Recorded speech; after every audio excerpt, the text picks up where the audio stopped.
والسلام على اشرف الانبیاء والمرسلین وعلى آلہ وصحبہ اجمعین، اما بعد۔ درود پاک کا نذرانہ پیش کریں۔ اللہم صلی علی سیدنا و مولانا محمد معدن الجود والکرم وآلہ وصحبہ وابن الکریم وحزبہ وبارک وسلم۔ بحر شریعت کی کتاب الحظر والاباحہ میں سے بہت سارے مسائل مختلف موضوعات پر آپ نے سماعت فرمائے۔ مزید انشاءاللہ عز و جل آج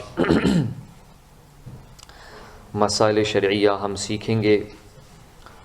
امام شریف کا بیان، اس کے تحت جو آپ نے ذکر فرمائے ہیں وہ مسئلہ آپ کے سامنے پیش کیے جائیں گے۔ فرماتے ہیں کہ امام شریف باندھنا سنت ہے، خصوصاً نماز میں، کہ جو نماز امامہ کے ساتھ پڑھی جاتی ہے اس کا ثواب بہت زیادہ ہوتا ہے۔ امامہ باندھے تو اس کا شملہ پیٹھ پر دونوں شانوں کے درمیان لٹکا لے۔ شملہ کتنا ہونا چاہیے اس میں اختلاف ہے، زیادہ سے زیادہ اتنا ہو کہ بیٹھنے میں نہ دبے۔ بعض لوگ شملہ بالکل نہیں لٹکاتے، یہ سنت کے خلاف ہے، اور بعض شملے کو اوپر لا کر امامے میں گھرس دیتے ہیں، یہ بھی نہ چاہیے۔ خصوصاً حالت نماز میں ایسا کرنا، ایسا ہے تو نماز مکروہ ہوگی۔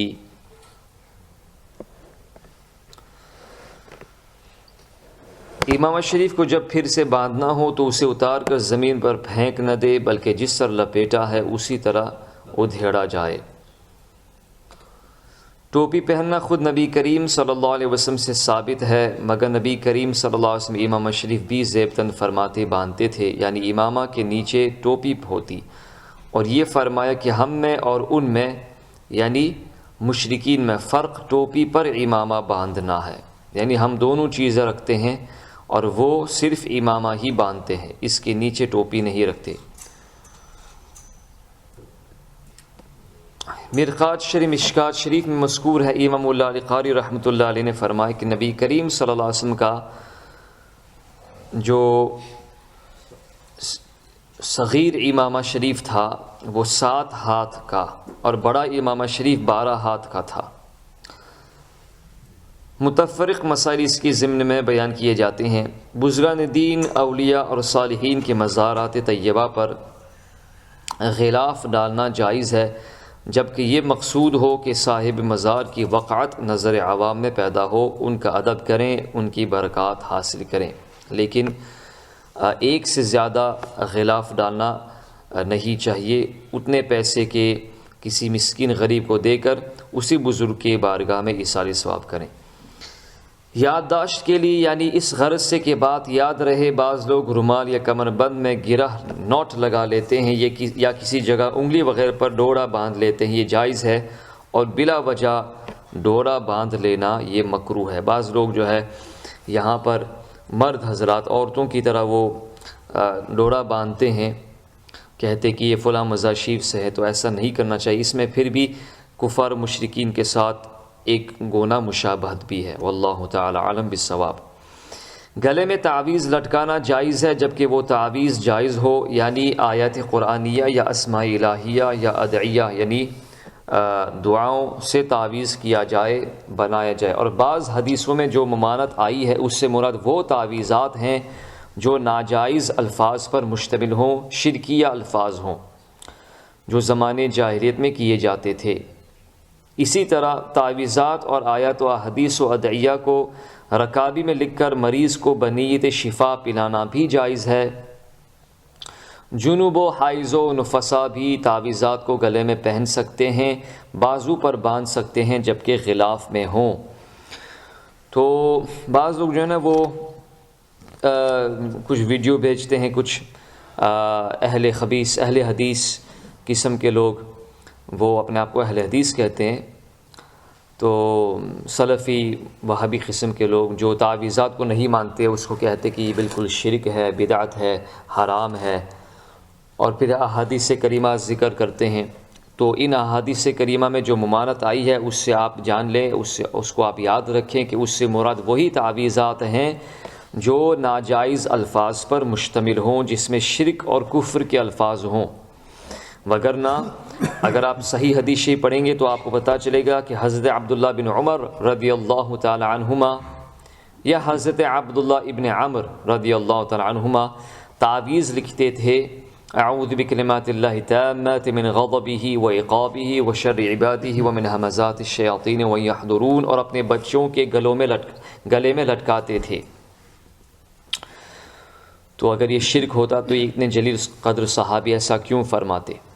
خیر، بچھونے یا مصلے پر کچھ لکھا ہوا ہو تو اس کو استعمال کرنا ناجائز ہے۔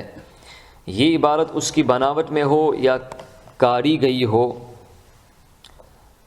یا روشنائی سے لکھی ہو، اگرچہ حروف مفردہ لکھے ہوں یعنی الگ الگ حروف لکھے ہوں، جدا جدا لکھے ہوئے ہوں، کیونکہ حروف مفردہ کا بھی احترام ہے۔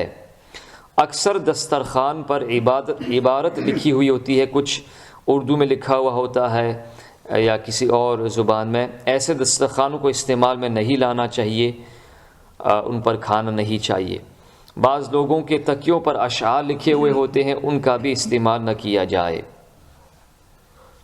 بعض کاشتکار اپنے کھیتوں میں کپڑا لپیٹ کر کسی لکڑی پر لگا دیتے ہیں، اس سے مقصود نظر بد سے کھیتوں کو بچانا ہوتا ہے، کیونکہ دیکھنے والے کی نظر پہلے اس پر پڑے گی، اس کے بعد زراعت پر پڑے گی، اور اس صورت میں زراعت کو نظر نہیں لگے گی۔ ایسا کرنا ناجائز نہیں ہے، جائز ہے، کیونکہ نظر کا لگنا صحیح ہے۔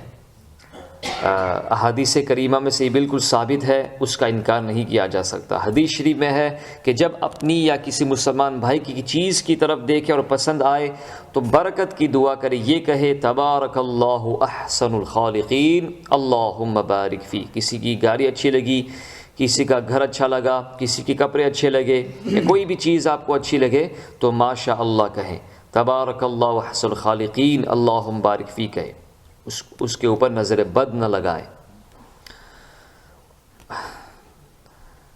تو اگر یہ اردو میں بھی اگر یہ کہہ دے کہ اللہ برکت دے، ماشاء اللہ کتنی اچھی چیز ہے، اللہ برکت دے، تو اس طرح کہنے سے نظر نہیں لگے گی انشاءاللہ۔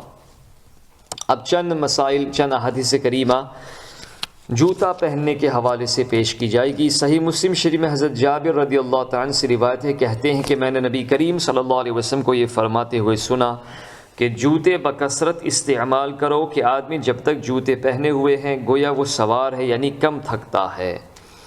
صحیح بخاری میں حضرت عبداللہ بن عمر رضی اللہ تعالیٰ عنہما سے مروی کہ نبی کریم صلی اللہ علیہ وسلم کو میں نے ایسی نعلین شریف پہنے دیکھا جن میں بال نہ تھے۔ صحیح بخاری شریف میں حضرت انس رضی اللہ عنہ سے مروی کہ نبی کریم صلی اللہ علیہ وسلم کی نعلین شریف میں 2 قبال تھے، یعنی انگلیوں کے مابین 2 تسمے تھے، لیسز۔ صحیح بخاری مسلم میں ابو ہریرہ رضی اللہ عنہ سے روایت کہ نبی کریم صلی اللہ علیہ وسلم نے فرمایا کہ جب جوتا پہنے تو پہلے داہنے پاؤں میں پہنے، رائٹ میں پہنے، اور جب اتارے نکالنے لگے تو پہلے لیفٹ والا بائیں پاؤں کا اتارے، کہ داہنا پہننے میں پہلے ہو اور اتارنے میں پیچھے ہو۔ صحیح بخاری مسلم میں ابو ہریرہ رضی اللہ عنہ سے روایت ہے کہ نبی کریم صلی اللہ علیہ وسلم نے فرمایا کہ ایک جوتا پہن کر نہ چلے، دونوں کو اتار دے یا دونوں پہن لے۔ صحیح مسلم میں حضرت جابر رضی اللہ عنہ سے مروی نبی کریم صلی اللہ علیہ وسلم نے فرمایا کہ جوتے کا تسمہ ٹوٹ جائے تو فقط ایک جوتا پہن کر نہ چلے بلکہ تسمہ کو درست کر لے اور ایک موزہ پہن کر نہ چلے۔ نبی کریم صلی اللہ علیہ وسلم نے کھڑے ہو کر جوتا پہننے سے منع فرمایا۔ یہ حکم ان جوتوں کا ہے جن کو کھڑے ہو کر پہننے میں دقت ہوتی ہے، جن میں تسمے باندھنے کی ضرورت ہوتی ہے، لیسز باندھنے کی ضرورت ہے۔ اسی طرح بوٹ جوتا بھی بیٹھ کر پہنے کہ اس میں بھی فیتا باندھنا پڑتا ہے اور کھڑے ہو کر باندھنے میں دشواری ہوتی ہے، اور جو اس قسم کے نہ ہو، سلپ آن جس کو کہتے ہیں، سلیپرز جیسے ہوتے ہیں، جیسے سلیم شاہی یا پمپ یا وہ چپل جس میں تسمہ باندھنا نہیں ہوتا، ان کو کھڑے ہو کر پہننے میں مذائقہ نہیں ہے۔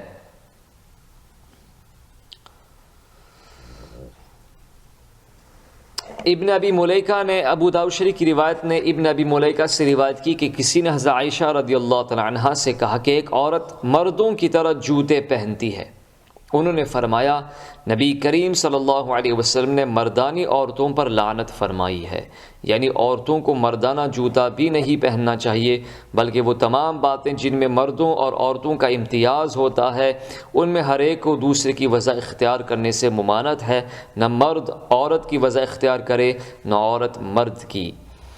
ابو داؤد نے حضرت عبداللہ بن بریدہ رضی اللہ عنہ سے روایت کی کہ کسی نے فضالۃ بن عبید رضی اللہ عنہ سے کہا کہ کیا بات ہے کہ آپ کو پراگندہ سر دیکھتا ہوں؟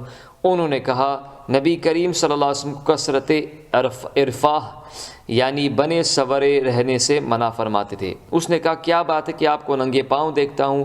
انہوں نے کہا نبی کریم صلی اللہ علیہ وسلم ہم کو حکم فرماتے تھے کہ کبھی کبھی ہم ننگے پاؤں بھی رہیں تاکہ پاؤں کو آرام پہنچے۔